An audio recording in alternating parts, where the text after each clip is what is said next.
much time have we got? Because if you've probably seen me like looking down while we've been talking, whatever, and I've been doing a little sketch kind of on the fly, and I'm fully winging it, but I've been doing a little sketch. Awesome. Here is said sketch.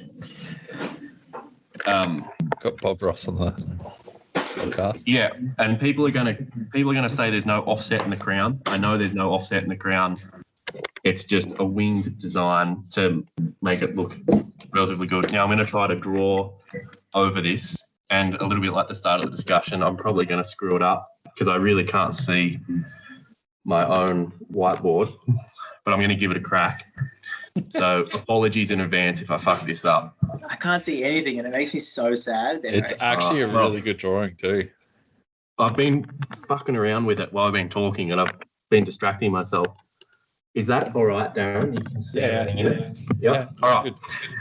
So one thing that I think a lot of people don't understand, or don't even know of, is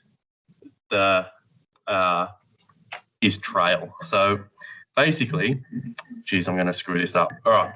If you've got a line that runs parallel straight through your steerer to the ground. So imagine you've got an imaginary line that goes through your steerer. And this is like not just for bikes, this is just suspension kinematics in general, whether it's trailing arms on cars or buggies or whatever, or moto. So you've got an imaginary line that runs parallel down your steerer.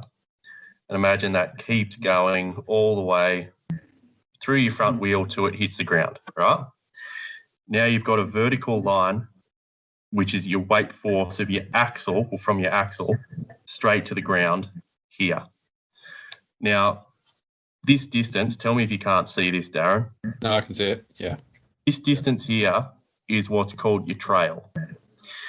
Now, a lot of the time, people will overlook trail, which is a derivative of the offset of your fork. So a lot of people, in my opinion, overlook the offset of their fork, and a lot of bikes like a spec just with whatever fork comes with it, like 56mm, whatever, and it'll just kind of be bought without thinking of it much. But the offset of your fork, like how far your axle is out from your steerer line, determines what your trail is. Because if you imagine you've got a really large offset, so now your axle is out here, and you draw this dotted line down, is that your trail is actually shorter now. Yeah. So that's where, just say if you've got a large offset fork, like if you've got like a 56mm offset fork, say, is that it'll actually feel twitchier than a less offset fork because the trail number is less. So it's kind of counterintuitive because I think a lot of people think that a less offset fork will feel twitchier, where it's not. A less offset fork will feel more stable, but the front wheel will be further under you, like your wheelbase will be shorter. So it's kind of that trade-off, like your wheelbase will be shorter, which might mean less stability. Your steering will be more stable. So that's that. Now, the second thing is he asked about your relationship with your stem. Now, I've kind of been thinking about this kind of off and on for the last couple of weeks because I've got a lot of requests, Lockie included, for custom stems that have a reach in the stem that matches the offset. And the more I think about it, the more clout there is to it. And I'll try to explain it graphically with a little bit of maths. Is that, just imagine here, say this is whatever it is, like 44mm offset, which I think is what Lockie has requested. Say you got a 44mm reach stem, which means that this line, like your effective steerer line that determines your trail, is the line from your bar now is exactly parallel with that line all the way to your axle. Now, what that means is, I'm going to rub this out, so I'm going to be a pain in the ass. I can't see it. Hang on a sec. I'll draw it next to it and see if we can. I'll get the face back on so I don't disappear. No, I'm going to rub it out because otherwise it's going to look sketchy. Perfectionist, I like it. No, I'm a perfectionist. You should see how many. You should see how many 3D prints are in this place of parts that I'm like, nah, I'm not machining that. Looks shit. Right. How am I going to draw this? Because I'm full winging this. All right. Shit. I'm expecting like full Hambimi spec computer drawings next time. Like, I'm going to draw it upright and then I'm going to flip like it. full Bob Ross, like sitting there with a big painting easel. You know who I followed? I followed a dude the other day, and he is the guy that did all the original sketches for like all the North American ski resorts and stuff, which happened to be the mountain bike trail maps. yeah. Now, I don't know how it's worked. I haven't really looked into it that deep, but like he's like got the sole contract for drawing up all those resorts. And whenever he got it was like, I can see you. Sorry to interrupt, but I'm just very excited. So yeah, I thought that was kind of cool. That's sick. Why mixed drawing? We'll just take away from it quickly. I'll just ask Lockie a question. Is it damping or dampening? What do you reckon? It's definitely dampening for sure. Damping. It's definitely dampening on my stanchions. Well, if you were to dampen something, it's to moisten it. So dampening is wetting something. Damping is controlling a force. There's some specific definition for it, but you know what? If you went to someone unless that if you said to me, I'd take the piss and correct you, but I would laugh. If you went to someone they didn't know what you were talking about, like that person's just being a dickhead.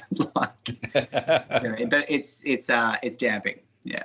All right. Now that I've got a point of reference, I think I'll be able to make sense of this. Yeah.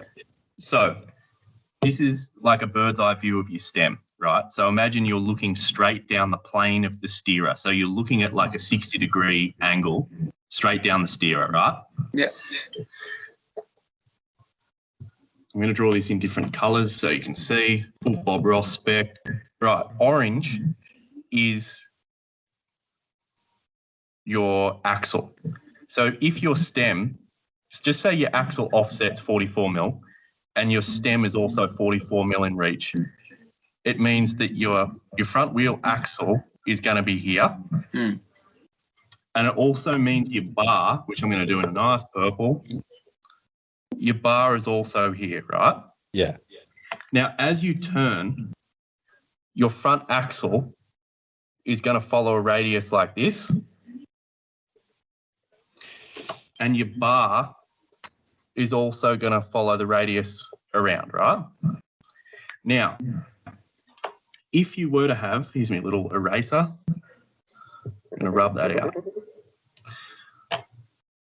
If you were to have your axle here, so you've got the same 44 mil offset, but now you've got a 50 mil stem, your bar is out here.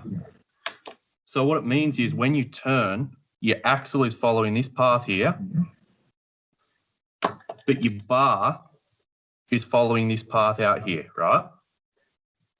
And that's characteristic of oversteer, yeah? Because your bar is further out effectively on the same plane, like on your steerer plane, as your axle. And that's typically what you get when you have a longer stem than what you do axle, you have oversteer. So you've got to turn the bar further than a further distance than what you've got to turn your axle. And that's the same in motorsport or whatever. That's characteristic of oversteer. Likewise, if you have a short stem, like a 35 mil stem with a 44 offset back here, you've got understeer. So you don't have to turn the bar as much relative to your axle to turn the same distance as the understeer. Now, what it means is, as well, if you've got a longer stem, obviously you're going to put more weight over the front. If you've got a shorter stem, it's going to move your weight back, whatever. This follows on to the next question, which I think you were going to mention, Darren, that we got from who was it, about bar roll? Was that Baxter. Now, this kind of stumped me when he first mentioned it, and then I kind of got thinking, and I went and measured all my own bikes. And coincidentally, and I think there's some clout to this, is that when I'm going to rub this out again, just say we've got, and again, I'm winging this, so I could be incorrect with what I'm saying, but I'm willing to put my neck out because I think it's something that hasn't been discussed much, and I want to have an open dialogue about it. So you got your stem here, yeah? Let's say you've got 44 mil reach stem and a 44 offset fork. So you've got a totally neutral oversteer, understeer type thing going on. So as your bar moves around, it moves around at the same radius as your axle. Now, when I went and measured all my bikes, and I feel as though like I've got a pretty neutral setup as far as bar roll and whatever is concerned. But obviously from the factory, bars have back sweep and all that type of shit. Now, when I measured, because I put a tape measure from my grip, like left grip to right grip, right? Mm. My bars, you can kind of forget those lines, but I'll leave them there now, like the radius lines. This is what my bars do. So my bars come out like this. I'm drawing this upside down, so apologies. My bars come out like this.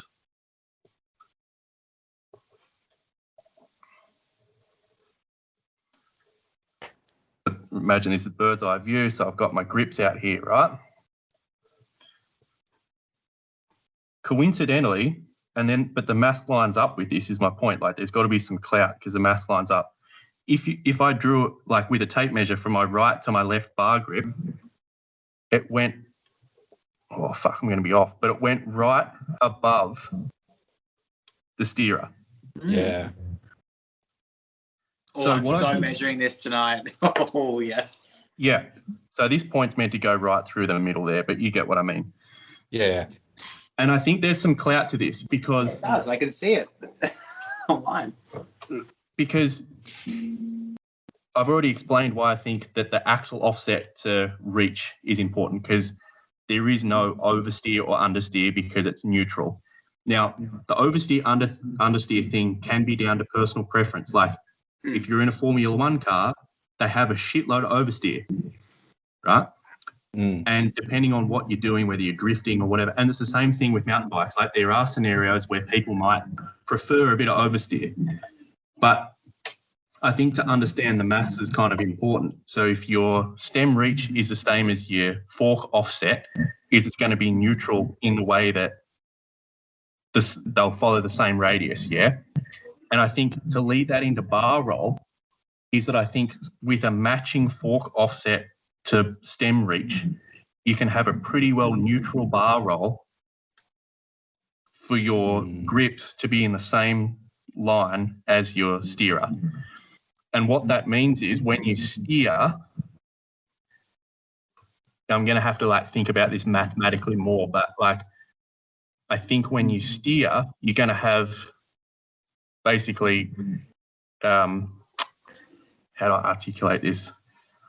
I think you're going to have basically the perfect amount of kind of leverage on your bar in relation to your offset. Yeah.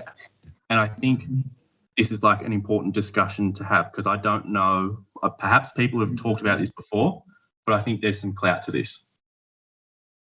I rest my case. That diagram's awesome, dude. Like that's perfect. Yeah. And I think Thanks, because I winged the shit out of that.